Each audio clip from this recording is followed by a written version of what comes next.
Olá, queridos ouvintes. Aqui quem vos fala é a sua contadora de histórias e hoje nós vamos fazer uma coletânea. Vocês me mandam uma mensagem e eu fico aguardando para somar algumas mensagens, algumas que têm alguma coisa a ver, outras não, mas pelo menos eu somo e faz um vídeo um pouco mais longo, do jeitinho que vocês gostam.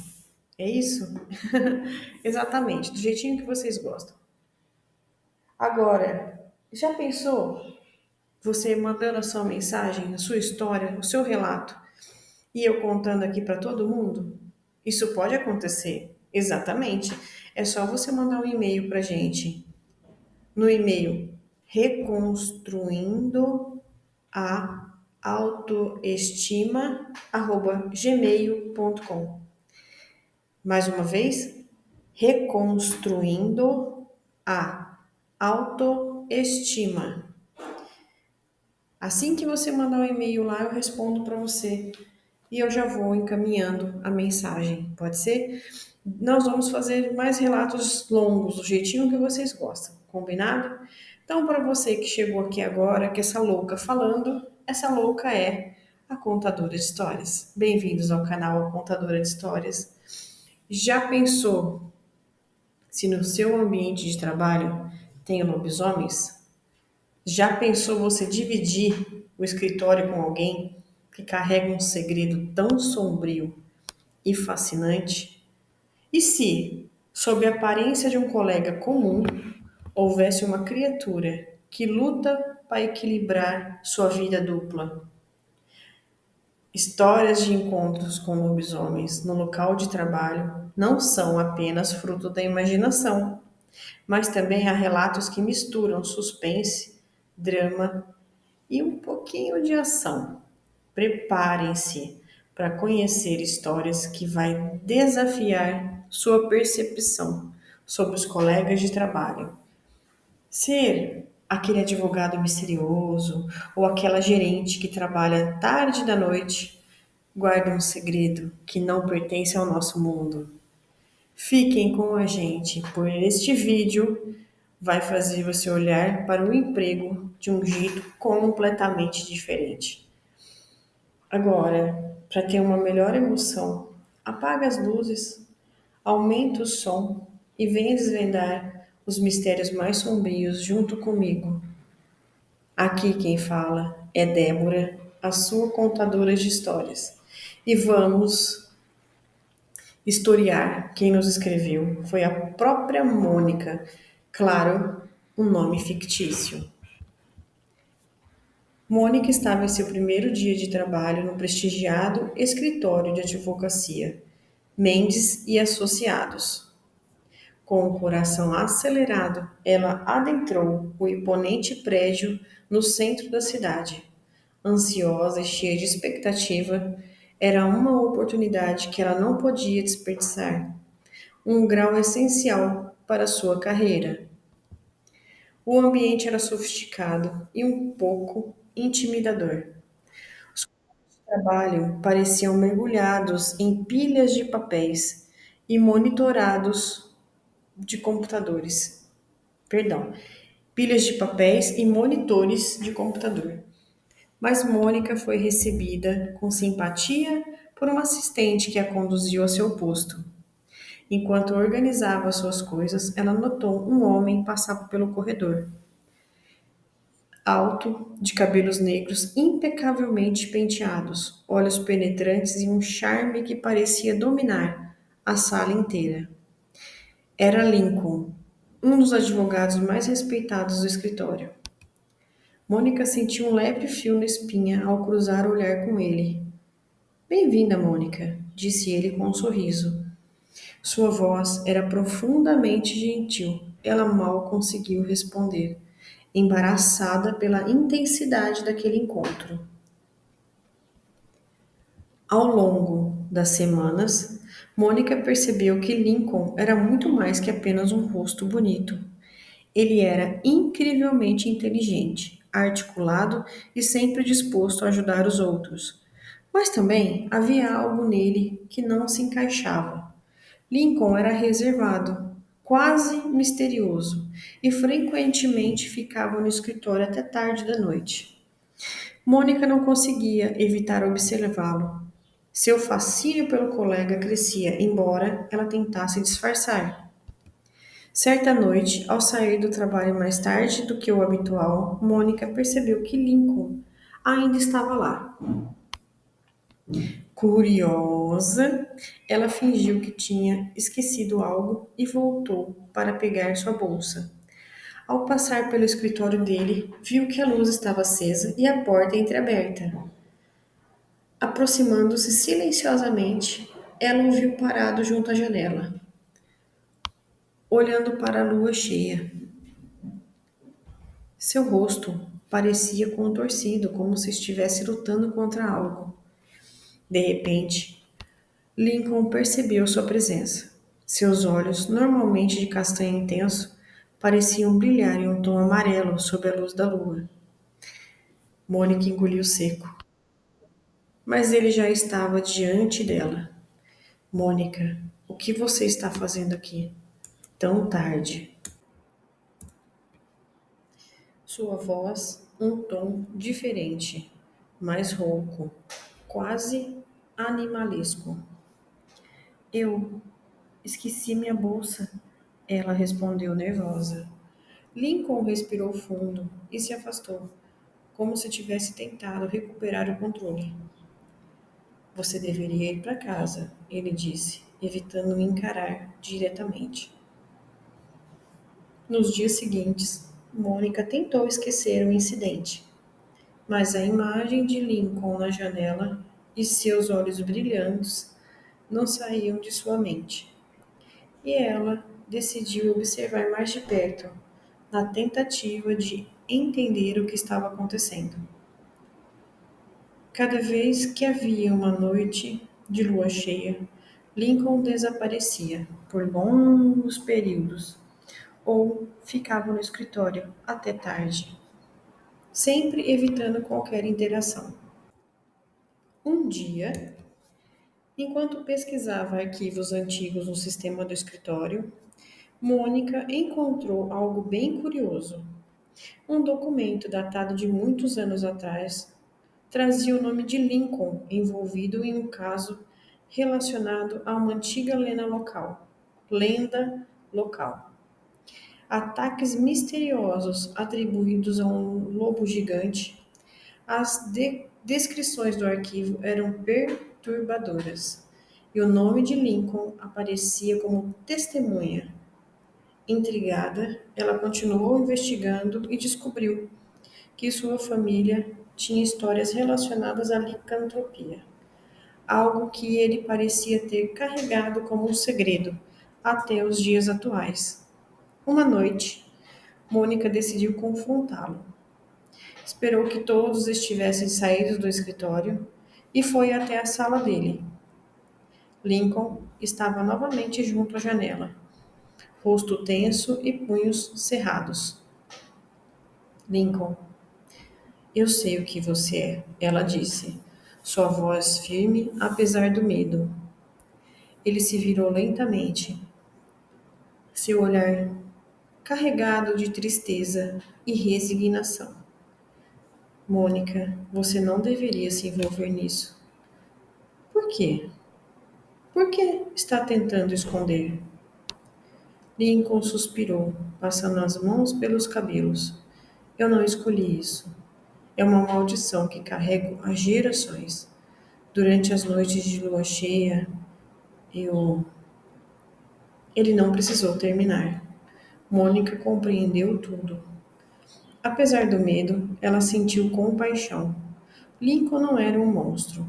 Ele era um homem, lutando contra algo que estava além do seu controle.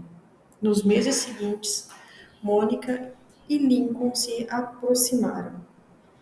Ele confiou nela o suficiente para compartilhar a sua história, e ela se tornou seu apoio em tempos difíceis.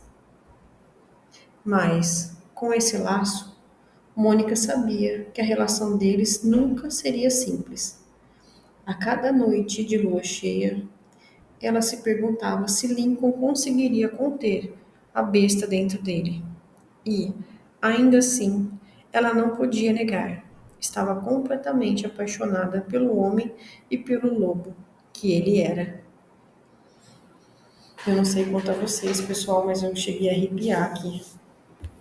Vamos mais de uma história? A escola estadual Vicente de Moraes tinha a fama de ser uma das mais rigorosas da região. Localizada em um bairro afastado e pouco iluminado, as aulas noturnas atendiam principalmente trabalhadores que buscavam concluir o ensino médio. Entre os professores estava Laura, uma mulher dedicada e determinada, que adorava estudar, adorava ensinar, mas não conseguia ignorar a atmosfera estranha que envolvia aquele colégio no período da noite. O inspetor escolar, Sr. Otávio, era uma figura imponente, alto, de cabelos grisalhos e sempre alinhado, e olhos penetrantes. Ele era conhecido por sua postura severa. Sempre que um aluno infringia as regras, ele era chamado para resolver o problema. Curiosamente, aqueles alunos nunca mais eram os mesmos. Alguns desapareciam da escola, outros se transferiam repentinamente, e os que ficavam tornavam-se excessivamente comportados, quase apáticos. Laura começou a notar o padrão depois de alguns meses. Uma aluna, a Juliana, conhecida por ser rebelde e frequentemente contestar as regras, foi vista sendo repreendida por Otávio em um canto isolado do pátio. Na semana seguinte, a mãe de Juliana informou que ela havia se transferido para outra escola. A história se repetiu com outros alunos. Primeiro, uma advertência de Otávio, depois, o desaparecimento ou mudança drástica de comportamento. Em uma noite especialmente fria, Laura decidiu ficar no colégio após o horário de sua última aula. Ela queria terminar de corrigir as provas, mas também estava decidida a observar o comportamento de Otávio. Do canto da sala dos professores, ela viu quando ele chamou um grupo de alunos para conversar. Laura seguiu silenciosamente até o corredor, onde o inspetor estava com os jovens. Ela se escondeu atrás de uma porta entreaberta e ouviu fragmentos das conversas. Vocês sabem o que acontece com quem não segue as regras, disse Otávio, com um tom de voz assustadoramente calmo. Em seguida, ele fez um gesto para que os alunos o seguissem. Laura ficou paralisada, mas decidiu que precisava descobrir para onde ele os levava. Tomando cuidado para não ser vista, Laura seguiu Otávio e outros alunos até o portão da escola, um lugar que ela nem sabia que existia. A porta do porão estava entreaberta e ela espiou pelo pequeno espaço. Dentro havia uma sala cheia de papéis antigos, armários enferrujados e uma área central iluminada por uma lâmpada pendente. Otávio estava no centro, os alunos diante dele, assustados. A desobediência tem seu preço, ele disse, e algo estranho começou a acontecer. Sua silhueta parecia distorcida sobre a luz, e sua sombra, projetada na parede, não era de um homem, era de uma criatura, algo grande, com garras e uma postura animalesca. Laura sentiu um arrepio atravessar seu corpo. De repente, um dos alunos gritou, e a luz da lâmpada oscilou. Laura recuou, temendo ser descoberta. Ela ouviu passos apressados e, em seguida, o silêncio. Quando criou coragem para espiar novamente, o porão estava vazio e os alunos haviam desaparecido. E Otávio não estava à vista. Nos dias seguintes, Laura notou que nenhum dos alunos que haviam seguido Otávio voltou às aulas. Perguntou discretamente aos colegas sobre eles, mas todos pareciam ter a desculpa pronta. Transferências, desistências, mudanças de cidade. Era como se houvesse uma conspiração para encobrir o que estava acontecendo. Determinada a descobrir a verdade, Laura começou a pesquisar a história da escola. Encontrou relatos antigos de desaparecimento misteriosos e rumores de que o prédio tinha sido construído sobre um terreno amaldiçoado. Alguns antigos professores mencionaram uma figura semelhante a Otávio, que trabalhava na escola há décadas, mas parecia não envelhecer. Laura decidiu confrontá-lo. Em uma noite de chuva, ela esperou até que todos tivessem ido embora e foi até o porão, onde Otávio estava lá, sentado em uma cadeira, como se a estivesse esperando. Eu sei o que você faz com os alunos, ela disse, tentando soar confiante. Ele levantou levemente, o olhar fixo nela. Você não deveria estar aqui, Laura. Algumas verdades são perigosas demais. Antes que ela pudesse reagir, as luzes piscaram e Otávio começou a se transformar. Seus olhos brilhavam em um tom avermelhado. Suas mãos se alongavam em garras e sua voz tornou-se um ruído que ecoou pelas paredes do porão. Laura correu, coração disparado, e conseguiu sair antes que ele pudesse alcançá-la. Depois daquela noite, Laura nunca mais viu Otávio. Um novo inspetor foi designado para a escola e os desaparecimentos misteriosos cessaram. Mas Laura sabia que a criatura que habitava o porão da escola poderia estar em qualquer lugar, esperando por sua próxima vítima. Eita! Vamos de mais um conto? O casebre do gerente da fazenda Boa Vista ficava estrategicamente posicionado no topo de uma colina, onde era possível avistar grande parte das terras da propriedade. Jonas, o gerente, era conhecido por sua pontualidade e dedicação ao trabalho. Sempre que o sol nascia, ele estava no curral, cuidando para que o gado fosse levado para os pastos adequados e para que nenhuma tarefa da fazenda fosse negligenciada.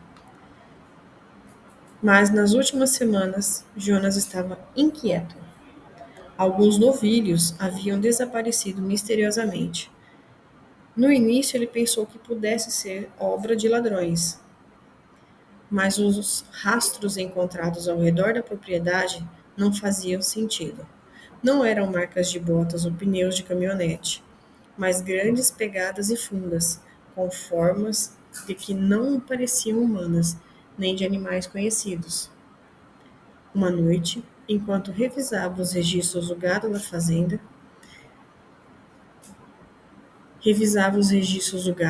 na varanda de sua casa, Jonas ouviu um barulho estranho vindo do curral.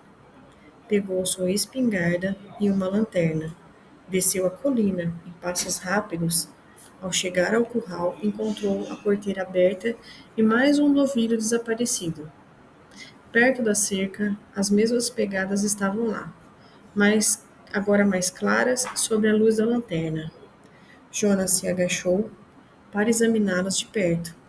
As marcas tinham formas de patas, mas os dedos pareciam alongados, como garras profundas marcando a terra. A desconfiança de Jonas cresceu quando ouviu relatos de moradores da redondeza sobre uma criatura que atacava galinhas, ovelhas e até caçadores. Uns diziam ser um lobo gigante, outros falavam de um bicho sobrenatural. Uma palavra, no entanto, sussurrada em tom de medo, prendeu a atenção de Jonas: lobisomem. Embora Jonas fosse cético, as circunstâncias o forçaram a reconsiderar.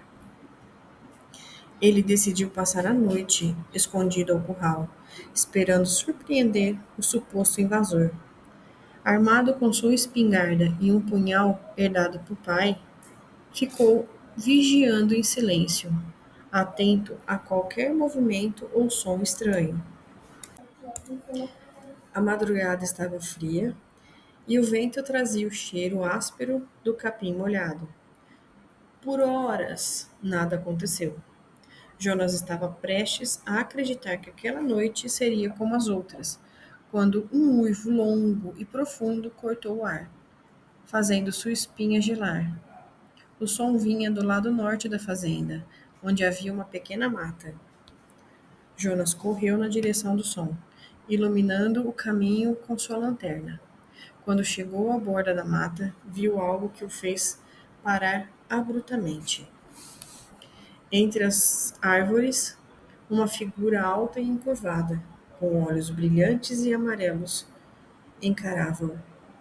Tinha o corpo coberto de pelos escuros, patas traseiras como as de um lobo, mas uma postura quase humana. Nas garras, segurava o que parecia ser pernas de um novilho. Sem pensar, Jonas apontou a espingarda e disparou. O estrondo ecoou pela mata, mas a criatura foi rápida. Saltou para o lado, desaparecendo entre as sombras. Jonas correu, mas a escuridão dificultava a perseguição. Tudo o que encontrou foram mais pegadas e manchas de sangue. Ao amanhecer, Jonas voltou à sede da fazenda, exausto e perturbado. Contou o ocorrido para o dono da fazenda, Sr. Antônio, um homem idoso e típico contador de histórias da região. Antônio não pareceu surpreso. Ele contou que, anos atrás, a fazenda havia sido palco de relatos semelhantes. Um jovem havia desaparecido e, na época, acreditavam-se que ele havia sido amaldiçoado, transformando-se em lobisomem. Esse tipo de coisa não é pra gente entender, Jonas, disse Sr. Antônio, acendendo seu cachimbo. Mas, se você realmente quer enfrentar isso, tem que usar prata. Jonas inicialmente riu da ideia, mas com os dias passando e mais gado, Jonas inicialmente riu da ideia, mas com os dias passando e mais gado sumindo, decidiu seguir o conselho. Ele encontrou um ferreiro na cidade vizinha que confeccionou balas de prata para sua espingarda. Naquela mesma semana, organizou uma vigília maior, chamando 2 peões da fazenda para acompanhá-lo. Na terceira noite de vigília, o lobisomem voltou. Desta vez foi mais ousado, atacando diretamente o curral e espantando o gado. Jonas e os peões ouviram os mugidos desesperados e correram para o local. Sob a luz da lua cheia, viram a criatura novamente. Era ainda mais assustadora do que Jonas lembrava, com dentes reluzentes e uma força monstruosa. Jonas mirou com precisão e atirou. A bala de prata atingiu a criatura no ombro, e um grito gutural de dor ecoou pela fazenda. O lobisomem caiu de joelhos, mas antes que pudessem se aproximar, levantou-se e fugiu, mancando em direção à mata. Na manhã seguinte, Jonas seguiu o rastro de sangue até uma cabana abandonada no meio da mata. Dentro, encontrou roupas rasgadas e sinais de que alguém vivera ali recentemente. Para sua surpresa, um homem estava caído no chão, ferido no ombro. Era um dos antigos empregados da fazenda, um homem que havia desaparecido anos antes.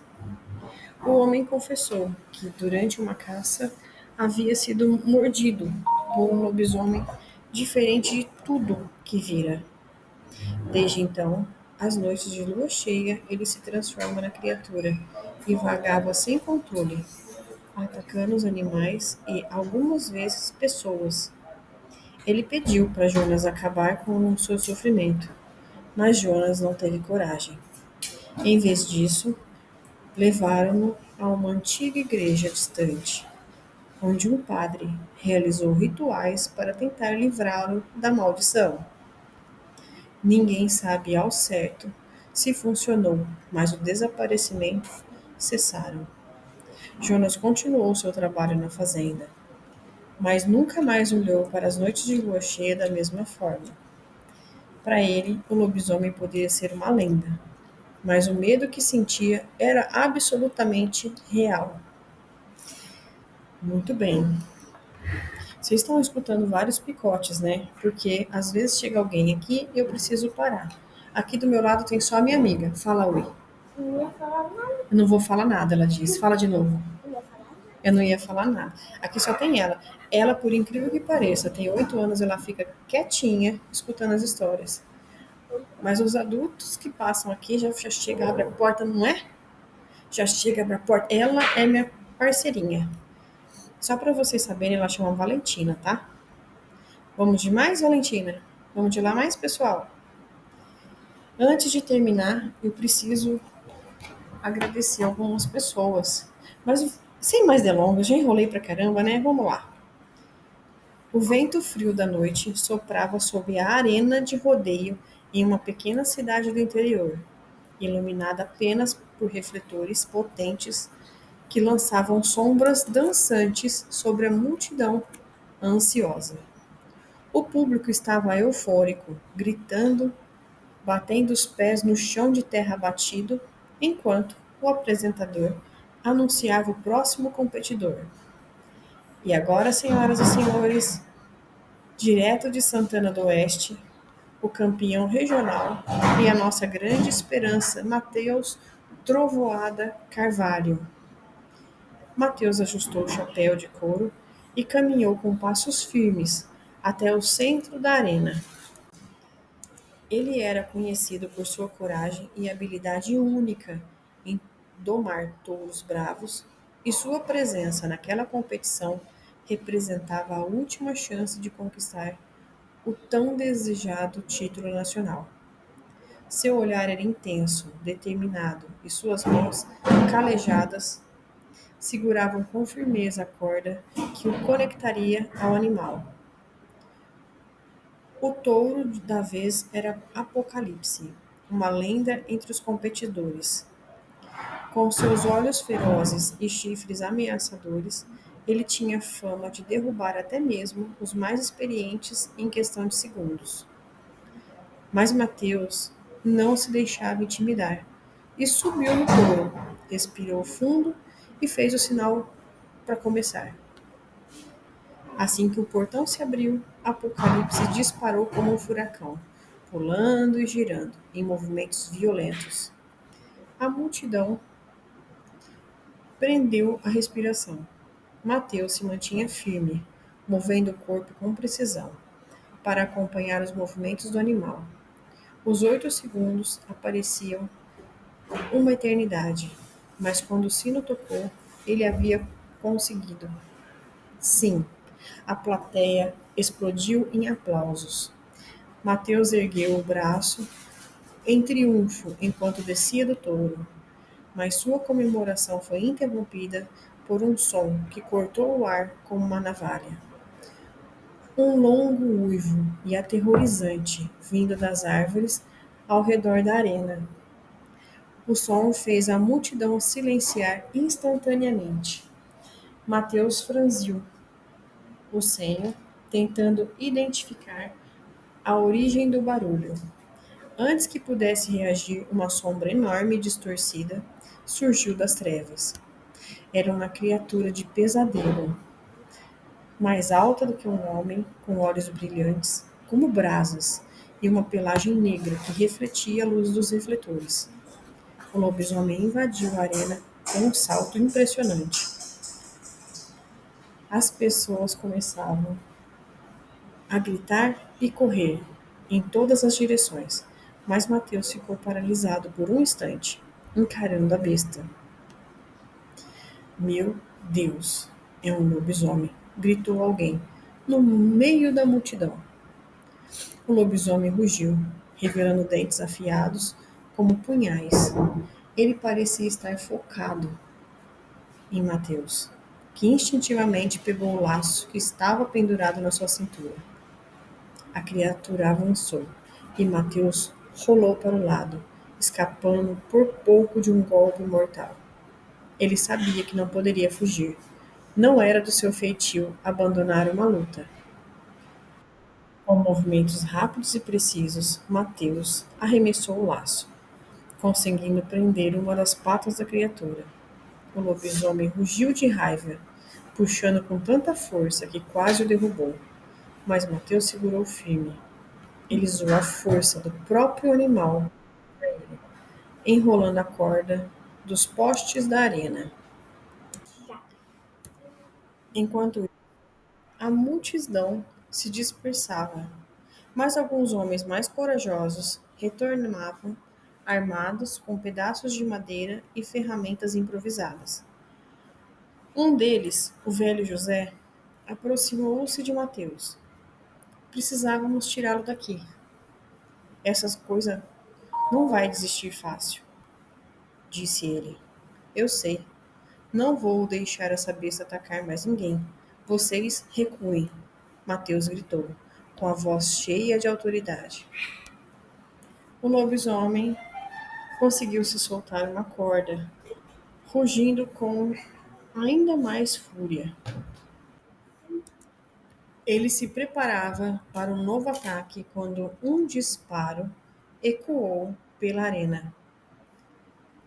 O xerife da cidade, um homem robusto chamado Mário, havia chegado com a sua espingarda em mãos. Mateus, saia do caminho, gritou Mário, mas o peão não obedeceu. Ele percebeu que o tiro só havia irritado ainda mais a criatura e que armas convencionais talvez não fossem suficientes para detê-la. Ele precisava pensar rápido. Olhou ao redor e viu o sino de bronze usado para marcar os 8 segundos da montaria. Uma ideia lhe veio à mente. Diziam que os objetos de metal consagrado poderiam ferir essas criaturas. Ele correu até o sino, arrancando-o do suporte com um esforço enorme, e brandiu-o com uma arma improvisada. O lobisomem saltou em sua direção, mas Mateus girou o sino com toda a força, atingindo a criatura na cabeça. Um som estridente ecoou, e o lobisomem caiu no chão, atordoado. A multidão ainda estava por perto, vibrou com a cena, mas Mateus sabia que não era o suficiente para derrotá-lo. Precisamos de fogo rápido, gritou ele. Alguns dos homens correram para trazer tochas e querosene. Enquanto isso, o lobisomem começava a se levantar, mais furioso do que nunca. Mateus segurava o sino com firmeza, pronto para atacá-lo novamente. Quando as tochas chegaram, ele as usou para cercar a criatura com um anel de fogo. O lobisomem hesitou, recuando diante das chamas. Foi nesse momento que o velho José apareceu com uma estaca de madeira improvisada. Mateus, use isso. O peão pegou a estaca e, com um grito de guerra, saltou sobre o lobisomem, cravando-a em seu coração. A criatura soltou um último urro, aterrorizante, antes de cair no chão sem vida. A multidão explodiu em aplausos e gritos de alívio caiu. Mateus caiu de joelho, exausto, enquanto os outros se aproximavam para ajudar. O xerife, Mário, colocou a mão em seu ombro. Você salvou a cidade, rapaz. Isso nunca será esquecido. Mateus apenas acenou com a cabeça, tentando recuperar o fôlego. Ele sabia que aquela noite ficaria marcada para sempre em sua memória e na história da cidade. E, embora tivesse vencido o desafio mais perigoso de sua vida, uma parte dele sabia que o verdadeiro herói não era apenas ele, mas todos que haviam se unido para enfrentar o monstro. No final, Mateus saiu da arena não apenas como um herói campeão de rodeio, mas como um verdadeiro herói. E, para sempre, as lendas sobre o Prião que enfrentou o lobisomem seriam contadas em cada canto daquele lugar. Pois é, meus amigos, a gente encontra em cada lugar que a gente nem imagina, né? Nas colinas isoladas de Cravos, uma pequena e pacata cidade que vivia uma rotina simples, marcada pelas rezas e celebrações religiosas na singela igreja da cidade. No centro dessa vida comunitária estava o padre Ernesto, um homem conhecido por sua bondade, sabedoria e pela aura tranquila que transmitia em suas homílias. Contudo, sob o semblante calmo e devoto, Ernesto escondia um segredo terrível. Ele carregava a maldição do lobisomem. A maldição o acometera anos antes, durante uma missão em uma região remota da serra. Naquela noite fatídica, ele fora atacado por uma criatura monstruosa sob a lua cheia. Sobrevivendo por um milagre, Ernesto acreditava que seu dever como padre seria maior que qualquer fardo pessoal.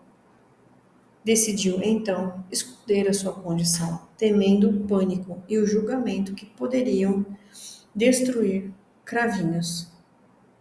Todos os meses, quando a lua cheia surgia no céu, Ernesto se preparava para enfrentar sua maldição sozinho. No porão, escondido da igreja, ele se acorrentava a muros de pedras reforçados que ele mesmo havia construído. A cada transformação lutava para não sucumbir à fúria bestial que ameaçava tomar conta de si. E quando o sol finalmente nascia, ele emergia exausto, com o corpo marcado pelas cicatrizes da corrente, mas aliviado por não ter ferido ninguém. Porém, sua luta não passava despercebida.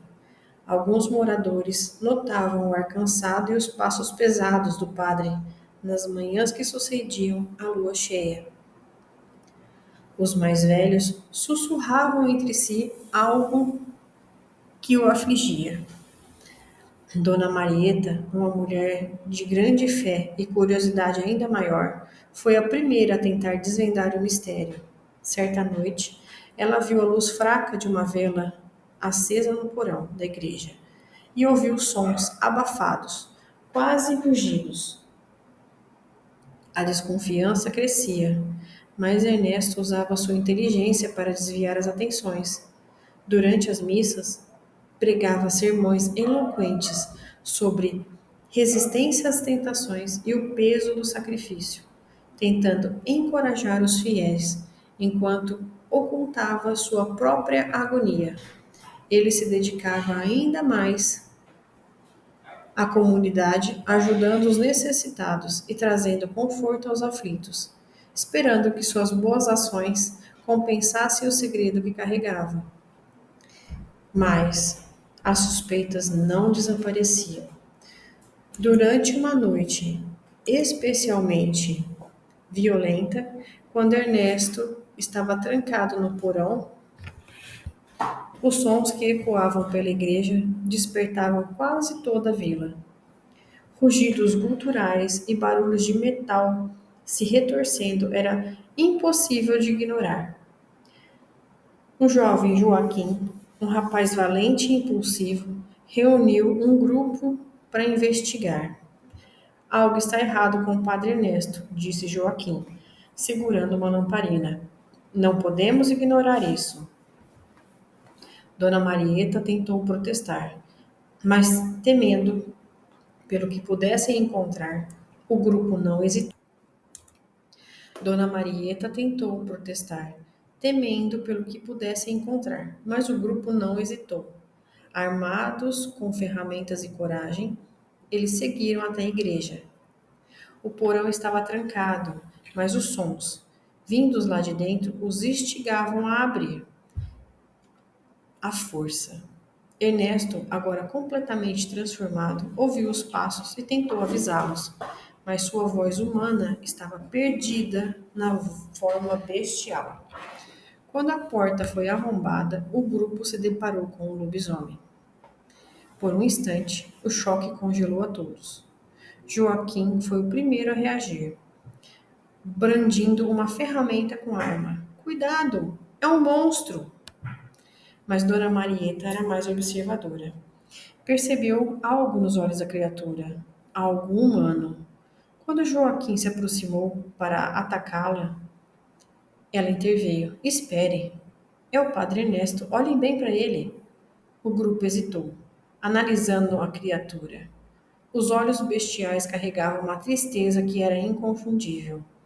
Ernesto, mesmo com sua forma monstruosa, recuava, tentando evitar machucar qualquer pessoa. Ele nos protegeu esse tempo todo, continuou Dona Marieta. Com essa maldição, não é culpa dele.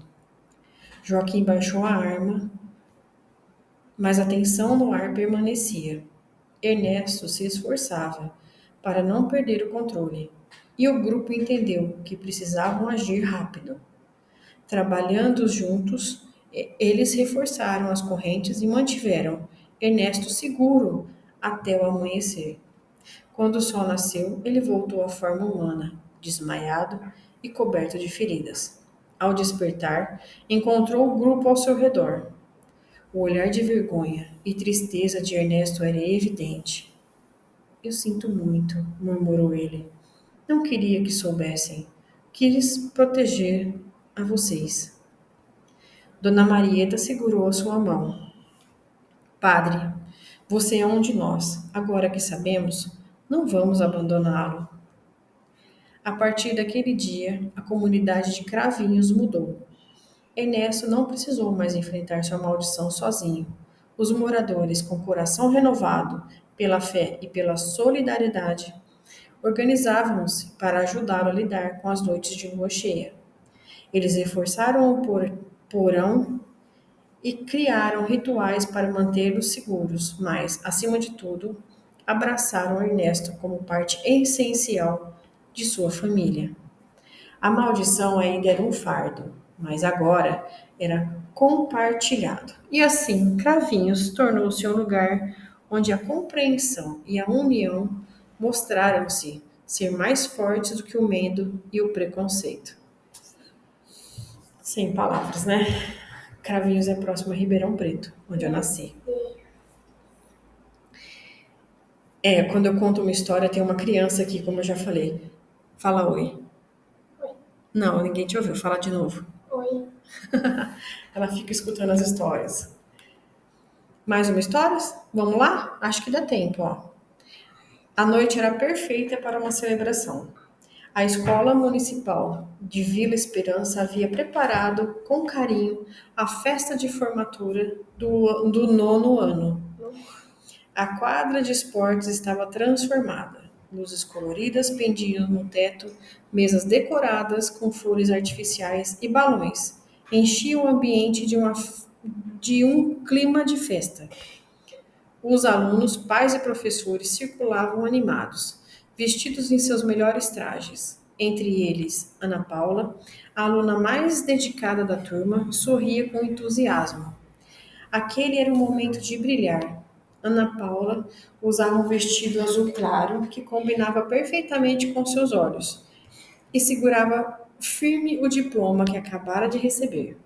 Seus pais orgulhosos tiravam foto com a filha a cada oportunidade.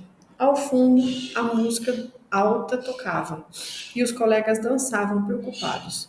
Tudo parecia correr bem, mas uma tensão inexplicável pairava no ar, embora poucos percebessem. Ai, passarinho chato. É a Valentina, gente, desculpa.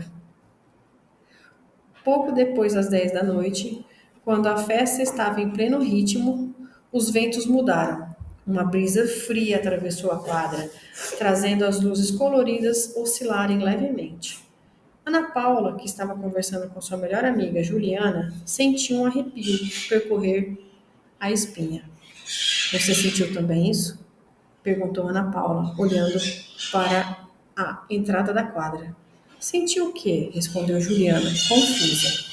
Deve ser o vento, provavelmente deixar a porta aberta. Ana Paula tentou ignorar o incômodo, mas não conseguia afastar a sensação de que algo estava errado. Foi então que, em meio à música e a risadas, um som diferente surgiu.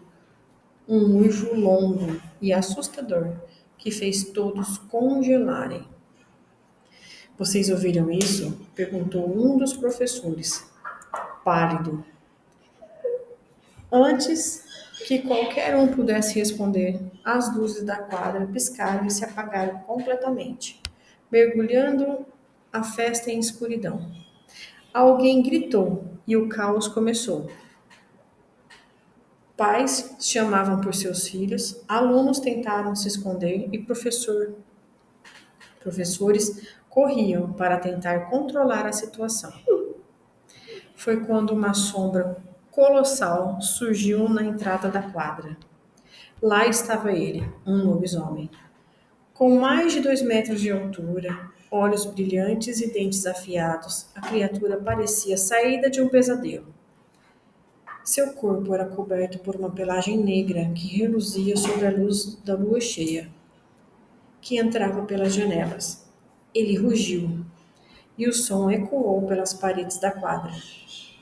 Ana Paula sentiu o coração disparar, mas, em vez de correr como os outros, algo dentro dela a fez ficar parada, encarando a criatura.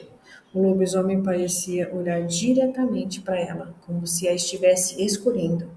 Juliana puxou pelo braço, tentando tirá-lo dali. Vamos, Ana, temos que sair daqui. Mas Ana Paula não conseguia se mover. Foi então que um dos professores, o professor de educação física, apareceu com uma barra de ferro, tentando enfrentar o monstro. Ele golpeou a criatura, mas o lobisomem era rápido e desviou com facilidade, derrubando o professor com um golpe poderoso. A cena despertou Ana Paula de seu transe. Ela percebeu que precisava fazer algo. Correndo para os fundos da quadra, encontrou uma caixa de ferramentas usada para a manutenção da escola. Lá dentro, pegou um martelo e uma chave inglesa. Ana, você tá louca? O que você está fazendo? Gritou Juliana, que a seguira. Não posso deixar que isso continue. Ele vai machucar todo mundo. Juntas, as duas meninas voltaram à quadra, onde o lobisomem agora rondava entre as mesas viradas e os balões destruídos. Alguns alunos e pais estavam presos em um canto, sem saber para onde correr.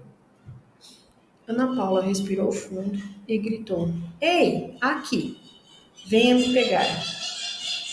O lobisomem virou-se para ela, fugindo, enquanto a criatura se transformava. Juliana aproveitou para ajudar os outros a escaparem. Ana Paula segurava um martelo, tentando não demonstrar medo que sentia. Quando o lobisomem deu o primeiro salto, ela desviou por pouco, acertando a criatura com a chave inglesa no flanco. O monstro gritou de dor, mas isso só pareceu irritá-lo ainda mais. Foi então que o diretor da escola, seu Oswaldo, reapareceu com uma antiga espingarda que guardava em casa. Ele entrou na quadra, apontou para o lobisomem e gritou: Todos para fora! Agora! Os disparos seguintes foram altos e certeiros. A criatura urrou, recuando para fora da quadra. Mas não antes de lançar o último olhar para Ana Paula, como se a reconhecesse. Quando finalmente desapareceu na floresta, o silêncio tomou conta. Aos poucos, as pessoas começaram a retornar, ainda assustadas, mas aliviadas por estarem seguras. Ana Paula sentou-se em uma mesa virada, tremendo de adrenalina. Juliana correu para abraçá-la. O que deu em você? Podia ter morrido, menina. Eu não sei. Eu senti que precisava fazer algo. Naquela noite, a festa de formatura do nono ano de Ana Paula tornou-se uma história que seria contada por gerações. O lobisomem nunca mais foi visto, mas a coragem de Ana Paula ficou marcada para sempre nos corações dos moradores de Nova Esperança. Entre a floresta e a escuridão. A virada do ano prometia ser especial para a família Albuquerque. Carlos, Helena e seus dois filhos, João, de 9, e Mariana, de 6, decidiram passar as festas na pequena cidade de Vila das Palmeiras, um refúgio pitoresco às margens da Mata Atlântica. A cidade era famosa por sua paisagem exuberante, mas também por suas lendas. Vocês vão amar, dizia Helena, animada, enquanto organizava as malas. Carlos, sempre cético, apenas sorriu. Ele não acreditava em superstições ou histórias estranhas que ouviu sobre a região. Para ele, a viagem era uma oportunidade de desconectar da rotina e aproveitar a natureza. Chegaram na véspera de Ano Novo e foram recepcionados calorosamente pela dona da pousada, Dona Yolanda, uma senhora idosa com um ar de mistério nos olhos. Sejam bem-vindos. A ceia de Ano Novo será aqui mesmo, com a comunidade toda reunida, disse ela. Depois acrescentou, quase em tom de aviso. E, por favor, um conselho. Não deixe as crianças irem perto da mata, especialmente ao anoitecer. Carlos riu baixinho. Mais uma dessas histórias de interior. Helena, por outro lado, franziu o senho. Por quê? Algo perigoso por ali? E Yolanda hesitou. Nem todos os perigos podem ser explicados, minha filha. Apenas siga o meu conselho. Na noite da virada, a família foi para a praça principal. Haviam fogos de artifício, música e comida farta. As crianças brincavam com outras da comunidade, enquanto os adultos se deliciavam com a atmosfera festiva. Porém, conforme a meia-noite se aproximava, Carlos percebeu que alguns moradores estavam inquietos, olhando para a mata ao longe. Os fogos iluminavam brevemente as árvores densas, mas algo no modo como a luz desaparecia entre elas parecia engolir o brilho. Helena sentiu um calafrio. Ouviu duas mulheres sussurrando. Se acontecer de novo este ano, não sei o que faremos. Shhh, não fale assim perto deles. A família voltou para a pousada logo após a contagem regressiva. As crianças estavam exaustas e Helena não conseguiria tirar os olhos. Aliás, perdão. Helena não conseguia tirar as palavras de Yolanda da cabeça. Carlos, como sempre, desdenhou. Coisa de gente supersticiosa. Na manhã do dia 1º de janeiro, o caos começou. Helena foi verificar o quarto das crianças e encontrou as camas vazias. João, Mariana gritou desesperada. Carlos correu para o quarto, seu semblante pálido. Eles vasculharam a pousada, mas as crianças não estavam lá. Dona Yolanda, ao ser informada, levou as mãos no peito. Meu Deus, eles foram para a mata. Sem hesitar, Carlos e Helena, acompanhados por alguns moradores, partiram em busca das crianças. As florestas, que pareciam tão convidativas durante o dia, agora tinham um ar opressivo. Enquanto caminhavam, Helena notou marcas estranhas no solo, pegadas que pareciam humanas, mas eram grandes demais. O que é isso? Perguntou, com voz trêmula. Dona Yolanda olhou para as marcas, o rosto grave. Não estamos sozinhos aqui. Depois de horas de busca, chegaram a uma clareira iluminada pela luz da lua cheia. No centro estavam João e Maria abraçados, cercados por duas figuras. O primeiro era um lobisomem de pelagem escura, olhos vermelhos como brasas e presas à mostra. Ele rosnava baixo, sua intenção ameaçadora e clara. O segundo era o oposto, um lobisomem de pelagem albina, com olhos brilhantes que pareciam emanar calma e proteção. Ele mantinha o corpo entre as crianças e o outro, como se fosse um escudo. Carlos deu um passo à frente. Soltem meus filhos. O lobisomem escuro soltou um uivo que fez todos congelarem, mas o albino rosnou de volta, ainda mais alto, erguendo-se imponente. Em uma disputa clara, um queria as crianças, o outro as defendia. De repente, Mariana gritou: Ele nos protegeu. O branco nos salvou daquele outro. Dona Yolanda deu um passo à frente, murmurando algo em uma linguagem antiga. A figura escura hesitou, como se estivesse sendo contida por uma força invisível. Aproveitando o momento, o lobisomem albino rugiu e atacou, afastando o rival para dentro da mata.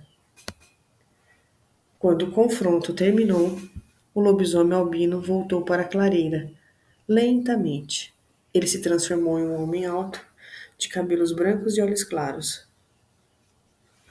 Meu nome é Gael, disse ele com voz grave. Vim protegê-los. Este lugar tem uma história sombria. Aqueles que vocês viram é uma criatura que se alimenta do medo e da pureza das crianças. Dona Yolanda sentiu. Gael é nosso protetor, nosso guardião. Ele aparece em noites de lua cheia para manter o mal afastado. Por isso, alertamos a todos. Carlos, ainda em choque, abraçou os filhos. Por que ninguém contou isso antes? Nem todos acreditam, respondeu Gael. Mas agora vocês sabem. Cuide bem dos filhos de vocês, não os deixe vulnerável a este mundo que vocês não conhecem. Com isso, ele desapareceu na mata, deixando a família e os moradores com um misto de gratidão e temor. Carlos nunca mais zombou de lendas, e Helena passou a ser tratada, a tratar cada conselho local com muito respeito que merecia.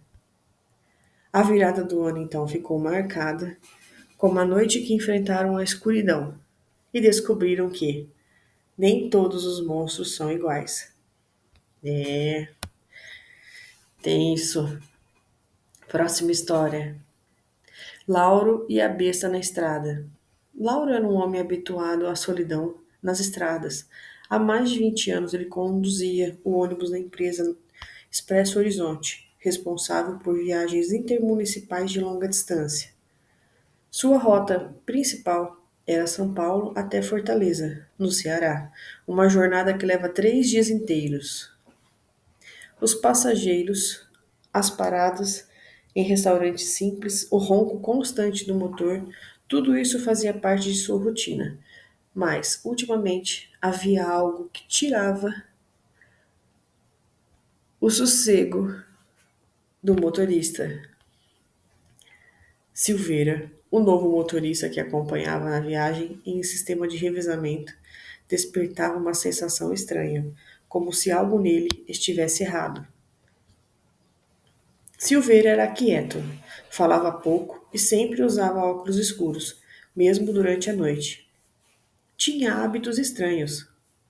Recusava-se a comer nas paradas e preferia ficar dentro do ônibus enquanto outros desciam. Seus horários para dirigir também eram peculiares. Quando era sua vez, Silveira sempre preferia dirigir à noite, como se a escuridão fosse mais confortável para ele. Em uma das viagens, Lauro notou algo que deixou sua mente em alerta. Era madrugada e ele estava cochilando no banco de trás enquanto Silveira conduzia. A estrada estava deserta, cercada por uma mata densa. Lauro concordou subitamente ao ouvir um som estranho, algo entre um grunhido e um rosnado.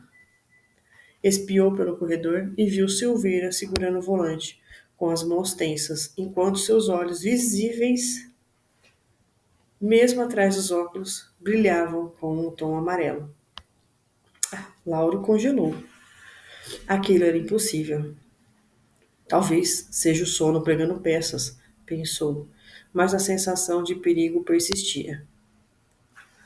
Na parada seguinte, um restaurante à beira da estrada, no interior da Bahia, Lauro foi abordado por uma passageira idosa, Dona Maria, uma mulher de olhar atento e expressão preocupada. Motorista, posso falar com o senhor? Pediu ela, falando baixinho. Lauro assentiu curioso. Eu não quero causar alarme, mas aquele seu colega de viagem tem algo nele que não é de Deus. Desde que ele entrou no ônibus, tenho rezado sem parar. Senti um arrepio que nunca tive antes. As palavras de Dona Maria confirmaram suas suspeitas. Lauro agradeceu e tentou tranquilizá-la, mas por dentro sua mente fervilhava. Na última noite de viagem, já no sertão cearense, Lauro decidiu ficar acordado enquanto Silveira dirigia. Sentou-se em uma das poltronas à frente, fingindo cochilar, mas seus olhos atentos. A estrada estava escura, iluminada apenas pelos faróis dos ônibus. De repente, Silveira começou a murmurar algo incompreensível, como se falasse sozinho. Lauro viu quando ele tirou os óculos escuros, revelando olhos completamente dourados, que brilhavam como de uma fera. Foi então que tudo aconteceu rápido demais. Um animal enorme surgiu no meio da estrada. Algo parecia um lobo, mas era muito pior, com olhos vermelhos como brasa. Silveira parou o ônibus com um tranco, mas, em vez de ficar assustado, ele abriu a porta, encarando a criatura. Lauro, escondido atrás de uma cortina, viu o que parecia um confronto surreal. Silveira começou a se transformar, suas mãos viraram garras, sua postura humana deu lugar a algo monstruoso. Ele e o lobo se atacaram com uma fúria descomunal, como dois predadores disputando território. Lauro, assustado, voltou para dentro do ônibus, trancando a porta. Os passageiros, acordados pelo barulho, chegaram a gritar, mas Lauro só conseguiu observar. Quando o ônibus finalmente chegou em Fortaleza, Lauro entregou as chaves da garagem e fez seu relatório. Não importa nada sobre o que viu, apenas que Silveira havia desaparecido durante uma das paradas. Naquele mundo de quilômetros infinitos e histórias esquecidas, Lauro sabia que havia coisas que escapavam da lógica, e Silveira, com certeza, era uma delas. Ouvintes, eu quero fazer uma coisa diferente hoje. Eu comecei a gravar essa história 2 dias atrás. Porque acontece alguma coisa, eu preciso parar. Comecei a gravar na minha casa, depois eu fui para o meu serviço, depois eu fui para uma sala especial. Estou na minha casa novamente. Tecnicamente eu já terminei essa história, mas eu vou fazer mais uma história, mais um bônus para vocês. Só que dessa vez eu quero oferecer diretamente para vocês. Isso, para você. Essa história aqui é para você. Esse canal é para você. Para você que é apaixonado pelo sobrenatural, para você que é apaixonado por histórias de lobisomens, bruxas, ciganos gosta da Discovery ou não, acompanha a formação da ordem. Tudo isso é real. Então, real também é o meu carinho, real também é a minha dedicação para vocês. Como, por exemplo, para Maria de Nalva, para Azul Violette, para Pamela Santos Cruz, Eliane Fernandes, a nossa querida cigana Roseli Maria, para Maria do Socorro, para Tati, para Paulo Roberto, que na verdade é a Sônia de Colatina, para você, meu carinho todo por vocês, pro Cláudio, para Carmen Lúcia, pro Márcio Marques da Silva, pro Júlio César Gomes Souza. Se eu esqueci de vocês, me perdoem, tá? Pra Silvia Altruísta, Sandra Regina, Cíntia Aparecida, Rosana Criado, Edgelba, a irmã da Esmeralda, Alcidia, a Carla, Maria de... Eu já falei, né? Desculpa, vamos falar de novo. A Maria de Nalva, a Jaibere, Rafaela, Mulheres de Deus, Elânia Freitas, Leda de Cássia, Juliana Moraes. Todas essas pessoas se dedicaram um segundinho para fazer um comentário nos vídeos e ajudou tanto, tanto. Nós estamos, graças a Deus, voltando ao que nós éramos. Quando nós começamos o canal, canal, graças a Deus, bombava. Porém, eu fiquei alguns dias sem postar, por questões de correria. De repente, caiu de novo o canal. E tá difícil a gente engrenar. Mas eu não desisto, eu vou repartir com vocês todas as lendas que eu tenho, todas as histórias que aconteceu, eu vou contar para vocês com calma e qualidade. Por mais que vocês, não, Débora, eu preciso, eu também preciso. Muito. Quero dizer para vocês que nós vamos ajudar uma instituição de caridade essa semana. Eu não posso te dizer que semana que vocês vão entender que eu fiz isso com antecedência. Que se você está ouvindo essa história, nós estamos de férias. Nós tiramos uns dias para ter férias. Então eu estou adiantando essa história para vocês. Quando vocês estiverem ouvindo ela, nós estamos de férias. E por quê? Porque eu quero entregar pessoalmente o que a gente conseguiu arrecadar. Eu quero entregar pessoalmente o que a gente conseguiu comprar graças ao canal. Nós escolhemos uma instituição que a gente prefere não falar e nós vamos ajudar. Por incrível que pareça, diferente do que vocês estão pensando, eu vou no asilo. Não vou para crianças, eu vou no asilo. Por 1000 motivos. É muito mais fácil as pessoas ajudarem crianças, né? Pois é, os velhinhos ficam mais deixados de lado. E, para nós, eles têm histórias, né? E nos interessa, vamos combinar? É, já sento lá, se eles quiserem, eles me contam um pouquinho da história deles, as histórias que eles passaram, alguma coisa que eles conheceram, tudo isso ajuda muito o canal, que automaticamente ajuda eles. É, foi, bom, enfim, sem delongas, para de falar, Débora. Eles querem histórias. Vamos lá, mais uma. Eu acho que eu vou colocar até mais uma depois. Fabrício Mistério da Feira da Madrugada. Essa história é verídica, eu acompanhei. Fabrício era feirante há mais de 10 anos e amava o que fazia.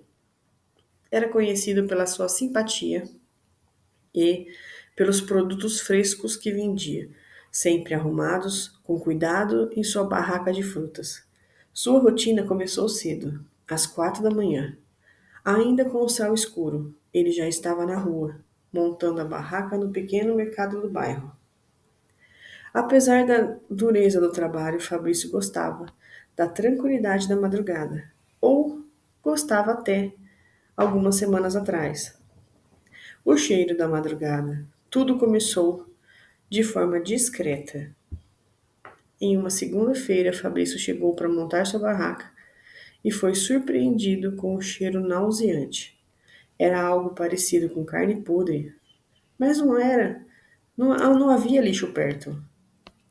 Ele esteve ao redor, pensando em algum saco de lixo que pudesse ter sido deixado na rua, mas não encontrou nada.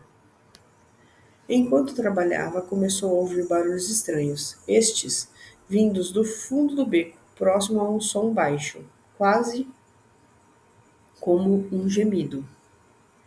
Seu coração acelerou, mas ele espantou a sensação com um pensamento lógico.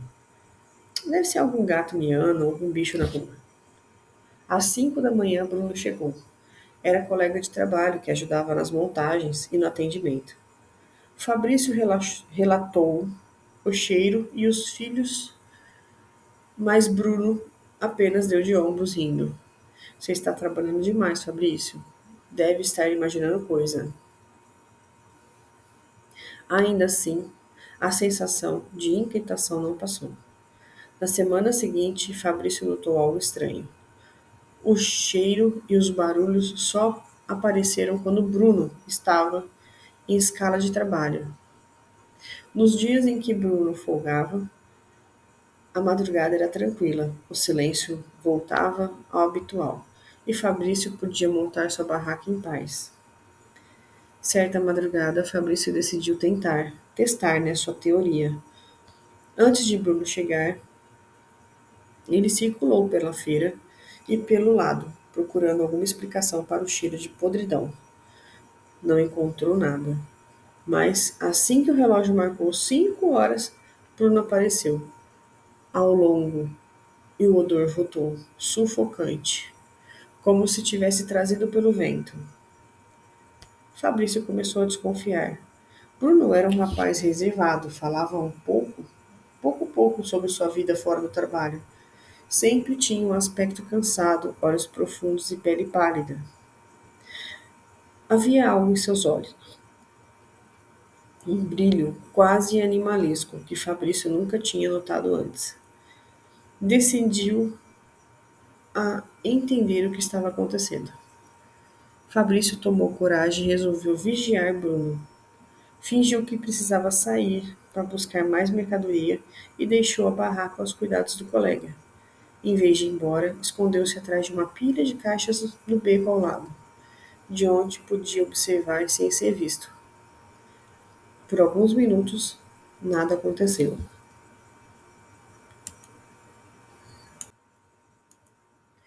Bruno estava organizando as frutas como de praxe, mas de repente ele parou, olhou ao redor para ter certeza de que ninguém estava olhando e fez algo que deixou Fabrício paralisado. Bruno baixou-se ao lado de uma das caixas e começou a farejar o ar como um animal. Seus movimentos ficaram desajeitados, quase como se estivesse lutando contra algo dentro dele. Então, com um grunhido baixo, ele enfiou a mão em um saco plástico que estava escondido atrás da barraca e tirou um pedaço de carne crua, podre pelo cheiro, que se colocou no beco. Fabrício viu horrorizado quando Bruno levou o pedaço de carne à boca e começou a devorá-lo com veracidade. Seus dentes, que eram normais antes, agora estavam refinados como presas. Fabrício tentou recuar, mas acabou esbarrando em uma das caixas que caiu com trépito. Bruno declarou com a cabeça, seus olhos brilhantes em um tom amarelo. Ele soltou um grunhido gutural e começou a se aproximar. Quem está aí? Disse, com voz rouca e ameaçadora. Sem pensar duas vezes, Fabrício saiu correndo. Não olhou para trás, mas pôde ouvir os passos de Bruno atrás de si, rápidos e pesados. Ele correu até a praça iluminada, no fim da rua, onde alguns policiais fizeram a ronda noturna. Ao verem Fabrício transtornados, pararam para ajudar. Quando Fabrício tentou explicar o que havia acontecido, os policiais pareceram céticos, mas concordaram em acompanhá-lo de volta à feira. No entanto, quando chegou lá, Bruno havia sumido. No dia seguinte, Fabrício foi até o chefe da feira e pediu para nunca mais ser escalado no mesmo turno que Bruno. Não contou o verdadeiro motivo, apenas disse que não se davam bem. Bruno, por sua vez, continuava trabalhando, mas Fabrício descobriu que outros feirantes queriam evitar o rapaz também. Aos poucos, a história sobre noites estranhas e desaparecimentos de animais na redondeza ficaram mais evidentes. Meses depois, ouviu dizer que Bruno havia desaparecido, que ninguém sabia para onde ele tinha ido, e, para ser sincero, Fabrício sentiu-se quebrado. Mas a lembrança daquela madrugada nunca foi abandonada. De vez em quando, enquanto montava sua barraca nas primeiras horas da manhã, ainda sentia um leve cheiro de podridão no ar. E, mesmo sem querer, ele percorria os olhos, procurando por Bruno. Eita! Depois que Bruno se ausentou da feira, Fabrício achou que finalmente teria paz. As madrugadas voltaram a ser silenciosas e os cheiros de podridão foi sumindo aos poucos. Ele retornou à sua rotina, mas nunca mais conseguiu esquecer o que viu, ou acha que viu, naquela noite. As imagens de Bruno devorando a carne podre, seus olhos amarelos ainda perseguiam seus pesadelos. Por um tempo, tudo ficou tranquilo, mas certa madrugada, enquanto montava a barraca, Fabrício sentiu novamente aquele cheiro horrível depois de muito tempo. Era fraco, distante, mas inconfundível.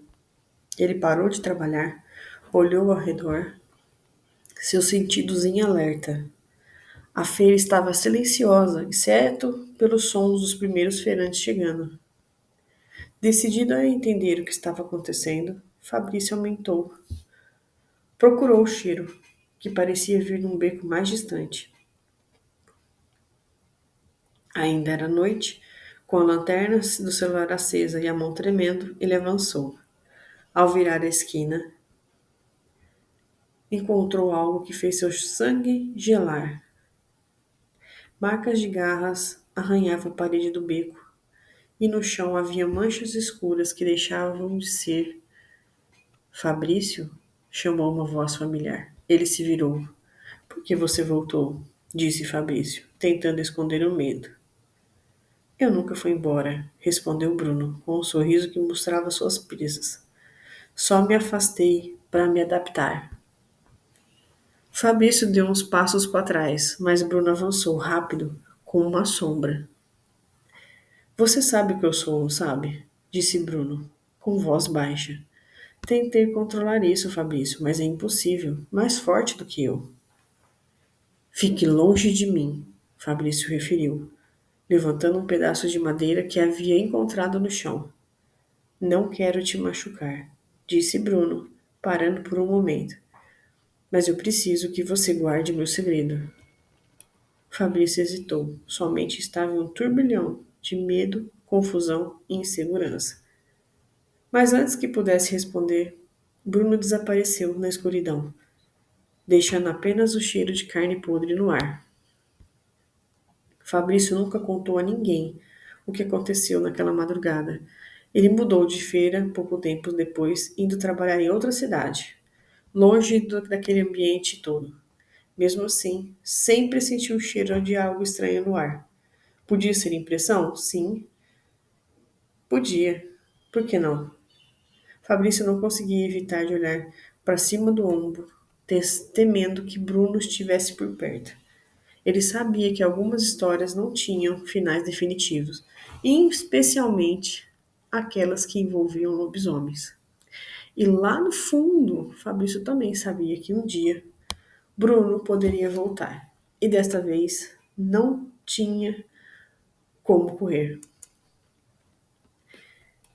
Essa foi as nossas histórias de hoje. Só um adendo aqui. Realmente, se você um lobisomem vai te perseguir, ele vai te perseguir. Vai até ele esquecer, o que é difícil. Já aconteceu isso? Se vocês quiserem, eu faço um adendo só para vocês. Aliás, quero pedir um favor. Deixa aqui nos comentários que tipo de histórias vocês querem ouvir. Eu estou com uma caixa de e-mail, graças a Deus, lotada. Gostaria de fazer especiais, se vocês quiserem. Seria ótimo. Tem história para tudo isso? Ah, eu acho que sim. Então me fala que tipo de história vocês querem ouvir. Eu já vou atender a história de uma querida que pediu uma história de albinos. Tenho. Tem umas 4 ou 5. Não acredito que dá o tempo de histórias que vocês gostem, mas eu vou tentar. O que mais vocês querem ouvir? O que mais vocês gostam? Eu gostaria de saber. Vou ficar aqui aguardando, combinado? Já entramos quase no dia 15 de janeiro. Já começou o ano já em 220, mas estamos aqui, como sempre, por vocês. Um ótimo comecinho de ano para todos. Um grande beijo da sua contadora de histórias.